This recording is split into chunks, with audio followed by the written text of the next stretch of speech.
warahmatullahi wabarakatuh. Bagaimana kabarnya hari ini? Tentu baik kan? Pada kesempatan kita kali ini, kita akan melanjutkan pembelajaran fisika pada bahasan gerak. Hari ini, kita akan belajar tentang kecepatan, kelajuan, percepatan, dan implementasinya dalam kehidupan sehari-hari. Jadi fokus kita hari ini adalah bagaimana mencari konsep-konsep tadi jika dihadapkan dalam permasalahan dalam kehidupan sehari-hari. Untuk lebih mudah dalam memahaminya, mari kita ikuti video berikut ini.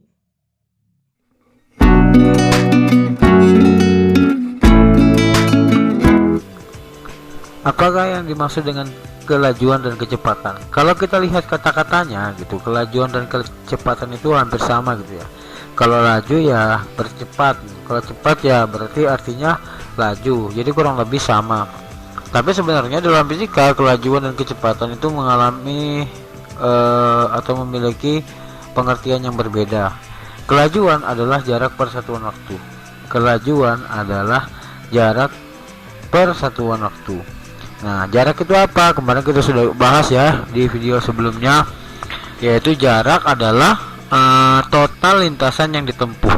Nah, lalu kemudian kecepatan adalah perubahan perpindahan persatuan waktu.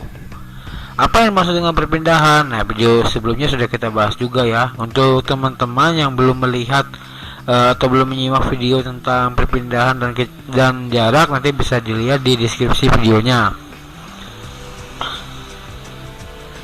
Kecepatan adalah perubahan perpindahan persatuan waktu. Apa yang dimaksud dengan perpindahan? Perpindahan ya berarti pindahnya benda, ya, pindahnya benda. Rumusnya adalah kalau kelajuan adalah jarak dibagi waktu, sementara kecepatan adalah perpindahan dibagi dengan waktu. Kita lihat contohnya. Rahman berjalan sejauh 100 meter menuju ke toko buah, kemudian berbalik arah ke toko ikan sejauh 30 meter selama 10 detik. Berapakah kelajuan Rahman dan berapakah kecepatan Rahman? Nah, jawabnya ya. Di sini saya sudah punya skema ya, di mana R itu adalah Rahman, kemudian TB adalah toko buah, dan TI adalah toko ikan. Yang pertama, Rahman berjalan menuju TB. TB itu adalah toko buah, jaraknya 100 meter. Sedangkan kemudian Rahman berbalik arah ya, ke toko ikan yang berjarak 30 meter. Ingat kemarin perbedaan jarak dengan perpindahan. Kalau jarak itu bukanlah besaran vektor, maka jarak tidak tergantung pada arah. Sementara perpindahan adalah besaran vektor, maka dia tergantung pada arah. Contoh di soal ini adalah si Rahman berbalik arah. Karena dia berlawanan arah, maka perpindahannya dikurang. Kita lihat pembahasannya. Yang pertama, jaraknya yaitu 100 ditambah 30. Karena jarak adalah total yang ditempuh, maka dia dijumlah ya. 100 ditambah 30 jadi 130. Waktu yang dibutuhkan adalah 10 detik. Maka kelajuannya adalah jarak dibagi waktu. Jaraknya 130, sedangkan waktunya adalah 10. Maka kelajuan yang dimiliki Rahman adalah 13 meter per sekon. Beda dengan kecepatan. Kecepatan adalah perpindahan dibagi dengan waktu. Maka kita cari dulu perpindahannya. Perpindahannya adalah 100 kurang 30. Kenapa dikurang 30? Karena dia berbalik arah. Kalau seandainya dia di arah dijumlah, kalau dia berlawanan arah dikurang. Nah, karena si Rahman ini berbalik arah, maka jaraknya akan perpindahannya dikurang, yaitu 100 dikurang 30 sama dengan 70 meter. Maka waktu yang dibutuhkan adalah 10 detik. Kecepatannya adalah perpindahan dibagi waktu. 70 dibagi 10 sama dengan 7 meter per sekon. Kasus lain yang sama yaitu jika si Ali berjalan ke timur sejauh 6 meter dan berbelok sejauh 8 meter ke selatan selama 5 detik, berapakah kecepatan dan kelajuannya? Nah, ini contoh kemarin, kalau di video kemarin ada di contoh soal yang ketiga ya, dimana apabila kasusnya geraknya itu berbelok gitu ya. Nah, ini contohnya seperti ini. Nah, ini ya, kita lihat di sini dia ke timur kemudian berbelok ke selatan. Mana perpindahannya? Perpindahannya yang miring ini ya. Nah, kita lihat waktunya 5 detik.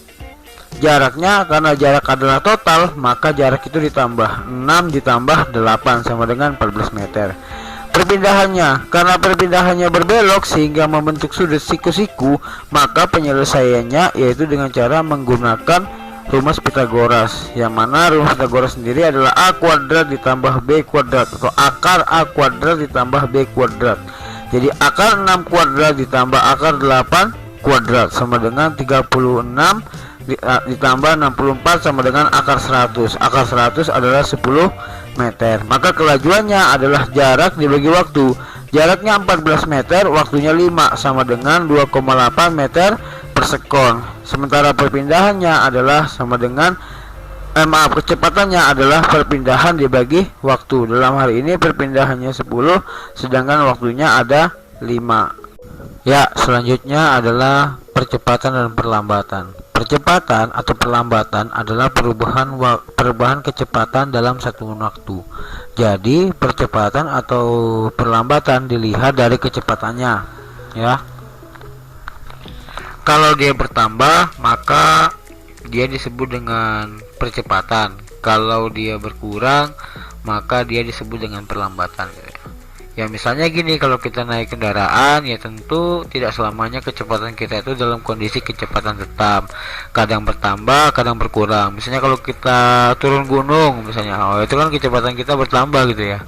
Atau misalnya kita mau mengerem gitu, mau berhenti, tentu kita akan mengurangi kecepatan. Nah itulah yang dimaksud dengan percepatan dan perlambatan, sehingga dirumuskan bahwa percepatan atau perlambatan sama dengan delta V per delta T, atau V2 kurang V1 dibagi T2 kurang T1.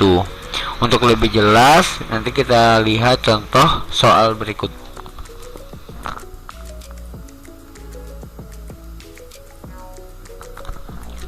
Contoh pertama, diketahui sebuah mobil melaju dengan kecepatan awal 2 meter per sekon. Setelah mobil melaju 10 sekon, kecepatan mobil tersebut bertambah menjadi 4 meter per sekon. Berapa percepatan yang dimiliki oleh mobil tersebut? Jawab, diketahui V1 sama dengan 2 meter per sekon, V2 sama dengan 4 meter per sekon, T1 sama dengan 0, karena dianggap dihitung dari hitungan pertama gitu. Awalnya kan dia jalan, terus dihitung dari awal gitu, dihitung dari awal, maka T1 itu adalah T awal, itu sama dengan 0 karena sebelumnya itu belum dihitung. Lalu T2 nya adalah 10 sekon. Maka kita masukkan saja ke rumus. Nah rumusnya yang ini ya. Nah rumusnya yang ini, kita masukkan ke rumus. A sendiri adalah lambang dari percepatan, sama dengan V2. V2 nya di sini adalah 4, nanti dikurang V1, V1 nya 2, T2 nya 10, T1 nya 0, maka hasilnya adalah 2 per 10 sama dengan 0,2 meter per sekon. Jadi percepatannya adalah 0,2 meter per sekon. Seandainya teman-teman lupa dengan rumusnya, ya sebenarnya kita bisa saja menggunakan logika gitu.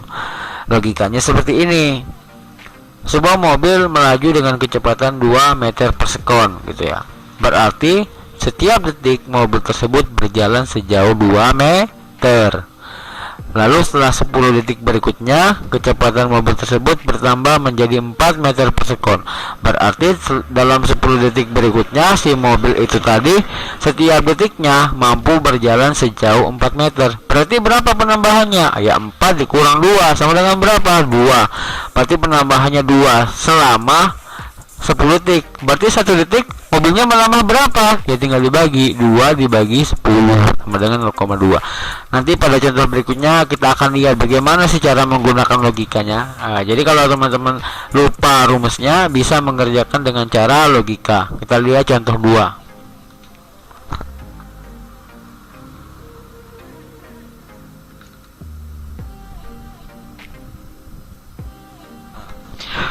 kedua ini adalah soal perlambatan, tapi mirip-mirip.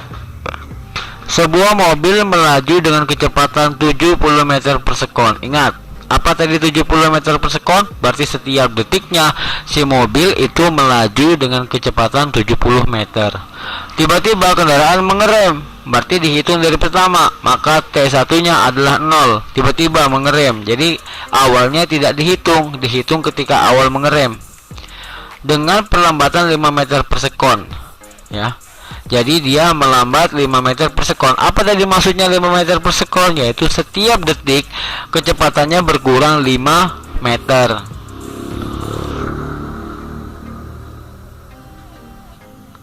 Nah, jadi pertanyaannya adalah berapa lama waktu yang dibutuhkan kendaraan tersebut untuk berhenti dari saat mengereman. Jadi dihitung ketika mobil pertama kali mengerem gitu ya. Nah, ada dua cara. Cara pertama yaitu cara logika yang tadi saya sampaikan ya. Kecepatan mobil itu sama dengan 70 meter per sekon. Artinya apa? Setiap detik mobil menempuh jarak 70 meter. Setiap detik meter 70 meter per sekon. 70 meter per sekon. Berarti setiap sekon dia menempuh jarak 70 meter. Mengalami perlambatan 5 meter per sekon kuadrat. Artinya apa? Setiap detik kecepatannya berkurang 5 meter ya. Jadi kalau hitung 70 kurang 5 65 65 kurang 5 50 dan seterusnya sampai kecepatannya 0. Karena kalau berhenti kan berarti kecepatannya 0. Ya kalian hitunglah itu. Ya jadi 70 65. Wah, kelamaan Pak. Gampang kalau nggak mau kelamaannya. Hitung aja. Dari pertama dihitung 70. Ketika dia berhenti berarti 0. Berarti 70 dikurang 0 berapa? Pengurangannya ya 70, sedangkan dia membutuhkan waktu 5 meter per sekon ya, berarti tinggal dibagi 70 dibagi 5 ya gitu ya. Jadi saya ulangi lagi teknik logikanya. Nah, jadi kecepatan mobil itu sama dengan 70 meter per sekon ya. Tadi ingat ya, 70 meter per sekon berarti setiap detik ada 70 meter ya kan. Perlambatannya 5 meter per sekon, berarti setiap detik kecepatannya berkurang 5 meter. Bagaimana cara cepatnya? Ya gampang. Oh, pertama 70, terus kedua dia berhenti, berarti kecepatannya 0. 70 kurang 0 70 ya, seperti itu. Dia membutuhkan waktu kemudian percepatannya 5 detik. Berarti berapa ya waktunya? Ya tinggal dibagi 70 dibagi 5. Sama tadi kayak logika di contoh 1 tadi. Nah, ini balik ke contoh 1. Logikanya di contoh 1 tadi sama. Kecepatan awalnya 4, kecepatan awalnya 2, kecepatan akhirnya 4. Berarti berapa nambahnya? 2. Waktunya berapa? 10 sekon. Berarti setiap detik dia penambahan kecepatannya berapa? Ya tinggal dibagi 2 dibagi 10 gitu ya. Nah, sama kayak logika nomor 2. Kecepatan awalnya 70, kecepatan akhirnya berapa? 0, karena dia harus berhenti. 70 dikurang 0 ya 0. Itu kan, atau 0 dikurang 70 ya minus 70. Kok minus? Kan perlambatan, jadi tidak masalah.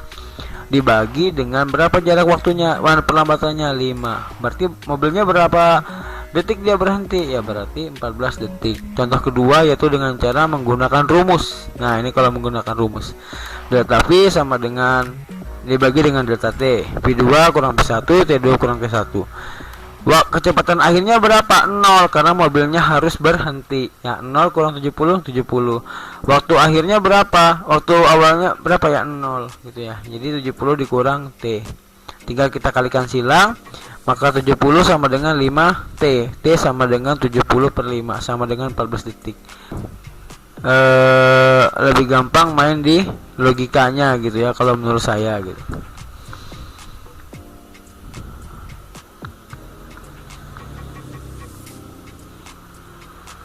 Gitu ya, lebih gampang main di logikanya. Demikian pembelajaran kita kali ini. Semoga apa yang kita pelajari bermanfaat dan barokah bagi kita semua. Jangan lupa tetap belajar. Dicoba soal-soalnya. Akhir kata, tetap semangat untuk belajar, jaga kesehatan, dan wassalamualaikum warahmatullahi wabarakatuh.